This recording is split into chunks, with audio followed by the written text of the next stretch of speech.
ప్రముఖ సినీ నటి శ్రీమతి సంగీత గారి ప్రారంభించారు. IVF చికిత్సలో 25% భారీ discount, free doctor consultation, free ultrasound scan. 49 అంటే సంతానం, 49 అంటే సంతోషం. ఏం సార్, తెలంగాణలో మళ్ళీ సెంటిమెంట్ రాజకీయాలు, ఎమ్మెల్యే ఆర్కపుడి గాంధీ వర్సెస్ పాడి కౌశిక్ రెడ్డి.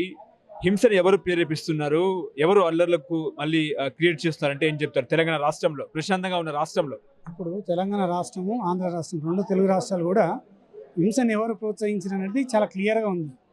ఇంత సీనియర్ లెజిస్లేటివ్ ఒక ఎమ్మెల్యే గారిని ఈ పాడి కౌశిక్ రెడ్డి అనే క్యాండిడేట్ నిన్న మన ఎమ్మెల్యే అయ్యి ఆయన మీకు గాజులు పెడతాము, చీరలు పంపిస్తాము అని రెచ్చగొట్టే విధంగా మాట్లాడడం అనేది హింసను ఎవరు ప్రేరేపిస్తుంది అనేది అక్కడ క్లియర్గా కనిపిస్తూ ఉంది.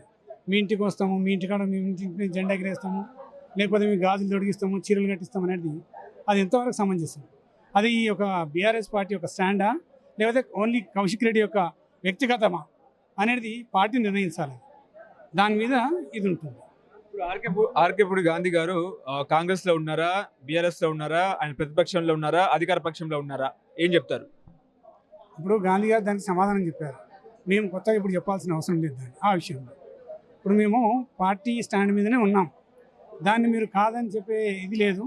దీంట్లో కౌశిక్ రెడ్డి గారు ప్రాంతీయ విభేదాలు తీసుకొచ్చి, అంటే అటు ఆంధ్ర తెలంగాణ, ఆంధ్ర వాళ్ళు వచ్చి ఇక్కడ అంటే గత 35 ఇయర్స్ నుంచి ఎమ్మెల్యే గారు, మా ఎమ్మెల్యే గారు తెలంగాణ నివాసి, ఆయన ఇప్పుడు ఆంధ్ర ఎట్లయిండు. ఇంతకుముందు మరి తన తోటి సహచరుడుగా టీఆర్ఎస్ దాంట్లో ఎమ్మెల్యేగా ఉన్నప్పుడు, టీడీపీలో ఎమ్మెల్యేగా ఉన్నప్పుడు అప్పుడు గుర్తుకు రాని ఈ ప్రాంతీయ విభేదాలు ఇప్పుడు ఎందుకు గుర్తుకు వస్తుంది?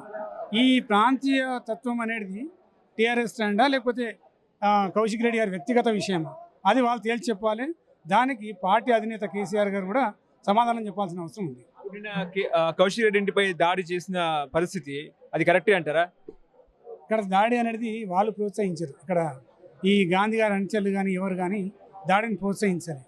వాళ్ళు ఇక్కడికి వస్తా అన్నారు, రాకపోతే మేము వస్తామని చెప్పాము. మేము అక్కడికి వెళ్ళాము. వెళ్ళిన తర్వాత అల్లర్లు స్టార్ట్ చేసింది వాళ్ళే. పూలతోటిని దాన్ని వేయడం, అవి దాన్ని వేయడం అనేది వాళ్ళు స్టార్ట్ చేశారు. మేము సామరస్యంగా వెళ్ళాము అక్కడికి. తర్వాత ఆ పోలీసు వాళ్ళ సమక్షంలో జరిగినవన్నీ నేను కొత్తగా చెప్పాల్సిందేం లేదు.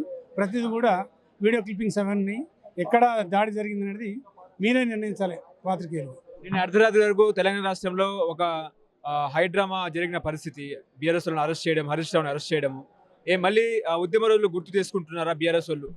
అలా అని కాదండి. ఇప్పుడు శాంతి భద్రత దిశ అది చట్టం, మన పోలీసులు వాళ్ళ పని వాళ్ళు చేసుకుంటారు. దానికి మాకు సంబంధం ఏం లేదు.